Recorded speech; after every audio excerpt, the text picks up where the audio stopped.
বিস্তারিত ইতিহাস, আমাদের ইতিহাসটাকে করতে হবে। আমাদের ভিতর যে বিভক্তি আছে, উনি যে জিনিসগুলো দেখাচ্ছেন প্রতিটা জিনিস ওনার জীবনে, ব্যক্তিগত জীবনে এবং ওনার বক্তব্যের ভিতরে কোনো পার্থক্য নেই।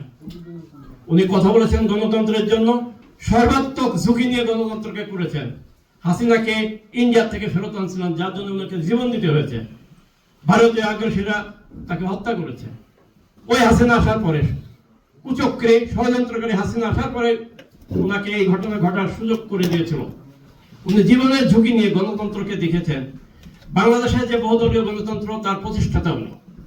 গণতন্ত্রের বিরুদ্ধে কেউ কথা বলে এরকম কেউ নাই, কিন্তু গণতন্ত্র সম্পর্কে যে সচেতনতা, এটা আমাদের ভিতর নাই, যার জন্য আমাদের সমস্যা হচ্ছে। এটাকে আমাদের তুলে ধরতে হবে। আর ওনার যে আদর্শ সততা, আমরা আপনার সবাই মিলে এখানে যারা আছি, যদি সত্যিকার ভাবে জিয়া রহমানের আদর্শকে আমরা ধারণ করি, প্রত্যেকে ব্যক্তিগত জীবনে সততাকে ধারণ করবেন। আপনি যদি সেই সততা ধারণ করতে না পারেন, আমি যদি সেই সততা ধারণ করতে না পারি, জিয়া রহমানের আদর্শের কথা বলবো, কিন্তু তার আদর্শের সৈনিক আমরা হতে পারবো না। সততাকে ধারণ করার পরে এই যে প্রবাসে আমরা কি করবো, যে যেখানে আছেন, যে কাজে আছেন, ওই কাজের ভিতরে 1 মাইল বেশি করবেন। ওই 1 মাইল বেশি হচ্ছে জিয়া রহমানের আদর্শ। আপনি যেটা দিচ্ছেন আপনার কর্মক্ষেত্রে, তার থেকে বেশি দেন। আপনি প্রমোশন পাবেন, এটা আপনার জন্য হবে, আপনার পরিবারের জন্য, বা দেশ এবং জাতির জন্য হবে। আপনি যদি এখানে যারা স্টুডেন্ট আছেন, তারা যদি প্রতিষ্ঠিত হন, ভালোভাবে শিক্ষা করে সমাপ্ত করতে পারেন, ওইটাই জিয়া রহমানের আদর্শ। ওই আদর্শই আপনারা বাস্তবায়ন করবেন। শিক্ষাকে বাদ দিয়ে, নিজের কর্মকে বাদ দিয়ে স্লোগানমুখী কোনো রাজনীতি জিয়া রহমানের রাজনীতি না। এইটাকে আমাদের বুঝতে হবে, ধারণ করতে হবে।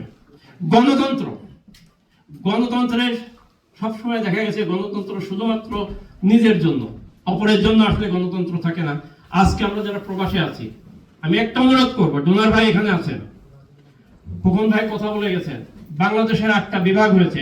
8টা বিভাগের ভিতরে একটা দৃষ্টান্ত করলে পরে গণতন্ত্রটাকে আমরা প্রস্ফুটিত করতে পারবে। এই বাংলাদেশ যখন স্বাধীন হয়, 7.5 কোটি মানুষের খাদ্যে ঘাটতি ছিল। 20 লক্ষ টন খাদ্য বাইরে থেকে আনা লাগতো। আজ আমরা খাদ্যে উদ্বৃত্ত। খাদ্য আজকে 18 কোটি লোক, খাদ্যের সমস্যা আসে না। কিভাবে? আমাদের জমিতে, আমাদের যে ময়মনসিংহ কৃষি ইউনিভার্সিটি ছিল, আমাদের যে শেরেবাংলা নগর যে কৃষি ইউনিভার্সিটি আছে, সেখানকার গবেষকরা মডেল জমি করেছেন প্রত্যেকটা উপজেলায়, ইউনিয়নে। ওই মডেল জমিতে যে শস্য উৎপাদন করেছেন, ওই শস্য সব জায়গায় ছড়িয়ে গেছে, কৃষক জানতে পারছে, তারা উৎপাদন করছে, আমরা খাদ্য ঘাটতিকে মেটাতে পারছি। তাহলে গণতন্ত্র ঘাটতিকে মেটাতে গেলে পরে আমি আপনাকে অনুরোধ করব, আমাদের জানার জন্য, আমি ক্ষুদ্র মানুষ, হয়তো আমারটা নয়, তবুও ভালো বুদ্ধি আপনাদের আসতে পারে। কথাটা হচ্ছে এই 8টা বিভাগে, 8টা উপজেলা বা 8টা জেলায় এমন করবেন, নেতৃত্ব যেন একদম জনগণের ভিতর থেকে উঠে আসে, যেভাবে প্রবাসে হচ্ছে, যেভাবে আধুনিক ইউরোপ আমেরিকায় হচ্ছে, সেইভাবে। আমাদের ভাবে না, আমাদের ভাবে যেটা আছে অত্যন্ত ভালো, আমি কোনো খারাপ বলবো না। কারণ এই সব কথা বললে তো মনে হবে যে আমি বোধহয় তাদের থেকেও বেশি বুঝে বলছি। তাদের থেকে আমি বেশি বুঝি না। তারা যেটা করছেন তার মাধ্যমেই 17 বছর চ্যালেঞ্জ দিয়ে আজও বিএনপি টিকে আছে। আমি শুধু একটা জিনিস যুক্ত করতে চাচ্ছি, যুক্তটা হচ্ছে যেটা আছে সেটা তো আছে, তার থেকে এটা এক হবে। আমাদের গণতন্ত্র আমাদের ভিতরে আসবে। নেতৃত্বের বিরুদ্ধে কেউ যেতে পারবে না। নেতৃত্ব জিয়াউর রহমানের আদর্শের বাইরে যেতে পারবে না। আমরা তো দেখেছি সংস্কারপন্থী যখন 2006-এর পরে ফখরুদ্দিন আসছিল, অনেক নেতৃত্ব কোথায় গিয়েছিল? এই সাধারণ বিএনপির কর্মীরা সেদিন বিএনপিকে ঠেকে রাখছে। নেতৃত্ব কোথায় ছিল? নেতৃত্বকে ঠিক রাখছে এই সাধারণ মানুষ। তাহলে সেই সাধারণ মানুষকে একটা সুযোগ দিতে হবে। সেই সুযোগটা হচ্ছে 8টা বিভাগে, 8টা জায়গায় সম্পূর্ণভাবে, ইংল্যান্ডে যেভাবে হয়, কানাডায় যেভাবে হয়, আমেরিকায় যেভাবে হয়, ইউরোপে যেভাবে, ওইভাবে যেন নেতৃত্ব বেশি আছে। যখন ওইভাবে আসবে, সব জায়গায় করার দরকার নেই, কারণ বাংলাদেশের পরিবেশে আঙ্গুর ফল হতে বহুদিন পরে লাগছে। এখন আমি দেখলাম কিছুদিন আগে বাংলাদেশে এমন আঙ্গুর হচ্ছে, ওরকম আঙ্গুরের বাগান আমি কোথাও দেখিনি। বাংলাদেশে এমন গণতন্ত্র হবে, জিয়া রহমানের দেশ এটা, এর থেকে ভালো গণতন্ত্র দুনিয়ায় কোথাও হবে না। বাংলাদেশ হবে গণতান্ত্রিক একটা দেশ, বাংলাদেশ হবে বিশ্বের সর্বশ্রেষ্ঠ অসাম্প্রদায়িক একটা দেশ।